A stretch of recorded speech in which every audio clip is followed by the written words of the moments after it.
Et si le vrai point faible de l'Occident n'était pas là où on l'attendait? Depuis plusieurs semaines, la panique monte chez les stratèges occidentaux. La Russie, avec un budget militaire 12 fois inférieur à celui de l'OTAN, bouleverse complètement le rapport de force en Ukraine. Un bouleversement rendu possible par une évolution radicale de la stratégie russe. En un seul mois, la Russie a multiplié par 15 l'efficacité de ses frappes.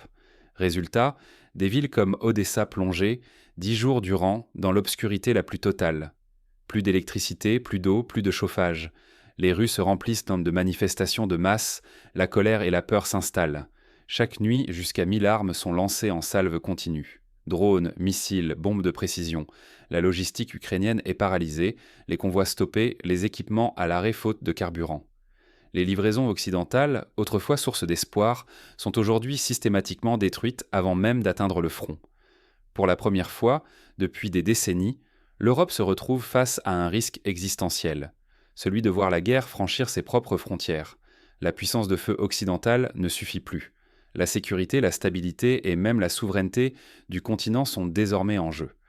Pour comprendre comment une telle bascule stratégique est possible malgré un budget limité, il faut plonger au cœur de la nouvelle doctrine russe, la guerre cognitive pensée par le général Surovikin.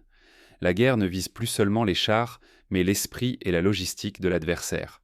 Aujourd'hui, un nouveau front s'ouvre, invisible et pourtant dévastateur, la guerre cognitive. Ce concept, de plus en plus utilisé par les analystes occidentaux, désigne la capacité à influencer l'ennemi non pas sur le champ de bataille, mais dans sa manière de penser, de planifier et d'agir. L'objectif n'est plus seulement de détruire des soldats ou des armes, mais de désorganiser la prise de décision, la volonté et même la résilience collective. Prenons des exemples concrets. La Russie cible méthodiquement l'énergie, la logistique, les communications. Lorsque l'électricité disparaît pendant plus de 10 jours dans une grande ville, que l'eau et le chauffage cessent en plein hiver, la population se retrouve plongée dans l'angoisse et l'incertitude. Des scènes de protestation apparaissent, la confiance dans les autorités s'effondre et l'État perd une partie de sa légitimité face à ses propres citoyens. Ce n'est pas un hasard si, il y a plus de 2000 ans, Sun Tzu écrivait qu'il fallait briser la volonté de l'ennemi avant même d'affronter son armée. La guerre psychologique et la pression sur la société sont des leviers aussi puissants, voire plus, que l'affrontement militaire direct. Une nation qui doute, qui se divise, qui perd confiance, voit ses défenses s'effondrer de l'intérieur. Le général Surovikin a transposé ces principes anciens dans une guerre à la pointe de la technologie. Plutôt que de chercher l'affrontement frontal, la stratégie repose sur des cycles d'attaques massives et continues. Les cibles ne sont pas seulement militaires, mais toute l'infrastructure critique. Ponts, ports, réseaux électriques, nœuds ferroviaires. À chaque frappe, ce sont des milliers de personnes qui se retrouvent sans énergie, sans transport, sans sécurité, et l'armée ukrainienne, coupée de ses ressources, peine à se réorganiser. Au-delà des chiffres et des plans, les conséquences humaines sont implacables. Le gel dans les appartements, la peur qui s'installe, les protestations spontanées dans les rues, tout cela sape l'unité nationale. La Russie exploite cette dimension pour transformer la pression militaire en effet psychologique massif, ébranlant la stabilité interne et la cohésion sociale de son adversaire. Sous-estimer cette nouvelle forme de guerre, c'est courir un risque bien plus grave que la simple perte de bataille. C'est mettre en péril la cohésion, la stabilité, voire la souveraineté d'un pays entier. Alors pourquoi cette stratégie s'avère-t-elle capable de mettre en échec toute la puissance matérielle de l'Occident ? Découvrons comment l'innovation tactique russe redéfinit la donne. Donner plus d'armes ne change plus rien. Mais pourquoi ? Jusqu'à récemment, la stratégie occidentale semblait simple. Saturer l'Ukraine d'armes, compenser chaque perte par de nouveaux envois, et ainsi tenir face à la pression russe. Mais cette logique, qui marchait dans les premiers mois du conflit, se heurte aujourd'hui à une réalité implacable. La Russie impose un rythme d'attrition inédit, écrasant la capacité de réaction occidentale. En une seule nuit, les forces russes peuvent tirer plus d'armes de précision que l'OTAN n'en livre en une semaine entière. Des salves de drones d'attaque, de missiles de croisière, de projectiles hypersoniques et balistiques s'abattent en vagues continues. Les systèmes de défense anti-aérienne occidentaux, conçus pour intercepter quelques dizaines de cibles à la fois, se retrouvent submergés par des centaines, voire des milliers d'engins. Les stocks de missiles d'interception s'épuisent en quelques jours, alors qu'il faut des mois, parfois des années, pour reconstituer ces arsenaux. Les résultats sont visibles sur le terrain. Les ponts, les ports, les nœuds ferroviaires, les entrepôts de munitions et de carburant, tout est visé méthodiquement. L'armée russe combine satellites, drones de reconnaissance, interception de communication et renseignements humains pour localiser chaque convoi, chaque dépôt et frapper presque instantanément. Résultat, la logistique ukrainienne est brisée, les stocks sont détruits avant d'atteindre la ligne de front et les équipements flambant neufs restent bloqués, parfois sans carburant ou sans munitions.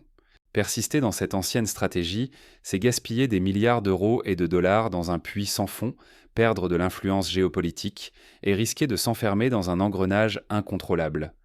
La puissance de l'OTAN, jadis rassurante, devient aujourd'hui une faiblesse structurelle face à cette guerre d'attrition conçue pour l'épuiser. Mais cette impasse tactique ne concerne pas que l'Ukraine. Les failles mises à nu sur le champ de bataille laissent entrevoir un risque bien plus large pour l'Europe elle-même. Si la logistique de l'Ukraine ne tient plus, alors la sécurité du continent européen vacille elle aussi. Regardons maintenant comment cette vulnérabilité fait peser une menace directe sur l'Europe. Pour la première fois depuis la guerre froide, la guerre n'est plus une abstraction pour les Européens. L'ombre du conflit se dessine concrètement sur le continent, bien au-delà des frontières ukrainiennes. Les habitants de Paris, Berlin ou Varsovie comprennent désormais que leur sécurité n'est plus garantie par la distance ou les traités. Ce qui bouleverse les certitudes, les armes russes de nouvelle génération rendent chaque kilomètre carré du territoire européen vulnérable. Missiles hypersoniques, drones longue portée, cyberattaques, plus aucune capitale, aucun centre logistique, aucune infrastructure stratégique n'est à l'abri. Les états-majors occidentaux le savent. Les scénarios de frappe directe sur les hubs logistiques de l'OTAN, de la Pologne à l'Allemagne, en passant par la Roumanie, sont déjà simulés. Les chaînes de ravitaillement qui alimentaient en l'Ukraine deviennent elles-mêmes des cibles potentielles. Mais l'évolution la plus inquiétante, c'est la doctrine russe du droit à la défense préventive. Moscou ne cache plus son intention d'élargir le champ des frappes bien au-delà de l'Ukraine, invoquant la légitimité d'attaquer tout pays considéré comme soutien militaire actif. Face à cette menace, l'OTAN se prépare à l'impensable. Le déclenchement de l'article 5, ce principe de défense collective qui transformerait une attaque contre un pays membre en casus belli pour toute l'Alliance. Derrière ce scénario plane le spectre d'un affrontement nucléaire, une réalité que l'Europe n'osait plus envisager depuis des décennies. Le tabou de la guerre sur le sol européen vole en éclats. L'Europe, autrefois protégée par la certitude de la paix longue, doit brutalement reconsidérer sa doctrine de sécurité, ses priorités stratégiques, sa capacité à défendre ses citoyens et son modèle de prospérité. L'inertie ou l'illusion de sécurité pourrait en coûter très cher. Non seulement la paix du continent, mais aussi la sécurité individuelle, les ressources économiques et le leadership politique de l'Europe. Une erreur d'analyse, une hésitation ou un mauvais pari stratégique, et c'est l'équilibre du continent qui vacille. Pourtant, face à ce moment de vérité, une question cruciale demeure.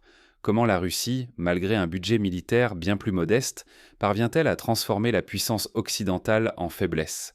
Et surtout, quelles leçons concrètes l'Europe doit-elle tirer pour éviter l'irréparable? Comprendre l'avantage caché de la Russie implique d'analyser en profondeur la nouvelle logique de la guerre cognitive. Mais quels enseignements opérationnels peuvent guider l'Europe face à ce bouleversement stratégique? Petits moyens, grands effets, la méthode russe défie l'arithmétique de la puissance. Pendant que l'OTAN dépense chaque année plus de 1000 milliards de dollars pour sa défense, le budget militaire russe ne dépasse pas 80 milliards. Mais ce n'est pas une simple question de chiffres. La Russie concentre toutes ses ressources sur un seul théâtre d'opération, là où l'Occident disperse sa puissance sur plusieurs continents et multiplie les bases coûteuses à l'étranger.